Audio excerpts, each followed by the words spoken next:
po, nandyan po ba kayo sa loob ng malaking bahay at malawak na bakuran? Mataas na pader, pinapaligiran at nakapilang mga mamahaling sasakyan. Mga patay na laging bulong ng bulong, wala namang kasal pero marami ang nakabarong. Lumakas man ang ulan ay walang butas ang bubong, mga plato at kutsara na di kilala ang tutong. At ang kanin ay simputi ng gatas na nasa kahon, at kahit na di Pasko sa lamesa ay may hamon. Ang sarap sigurong manirahan sa bahay na ganyan. Sabi pa nila ay dito mo rin matatakbuhan ang tao na nagmamayari ng isang upuan, na pag may pagkakatao ay pinagagawan. Kaya naman di niya pinakakawalan, kung makikita ko lamang siya ay aking sisigawan. Kayo po na nakaupo, subukan nyo namang tumayo,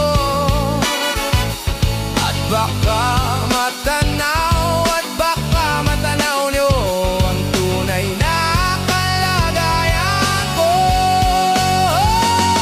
Mawalang galang lang po sa taong nakaupo. Alam nyo bang takal ng bigas namin ay di puno? Ang dingding ng bahay namin ay pinagtagpi-tagpinyero. Sa gabi ay sobrang init na tumutunaw ng yelo, na di kayang bilhin upang ilagay sa inumin. Pinakulong tubig sa lumang takuring uling-uling, gamit ang pangatong na inanod lamang sa estero, na nagsisilbing kusina sa umaga. Yaming banyo ang aking inay na may kayaman ng isang kaldero, na nagagamit lang pag ang aking ama ay sumweldo. Pero kulang na kulang pa rin, ulam na tuyo tasen ng 50 pesos sa magapoy pagkakasyahin. Di ko alam kung talagang maraming harang o mataas lang ang bako do. Nagbubulag-bulagan lamang po kayo kahit sa dami ng pera nyo.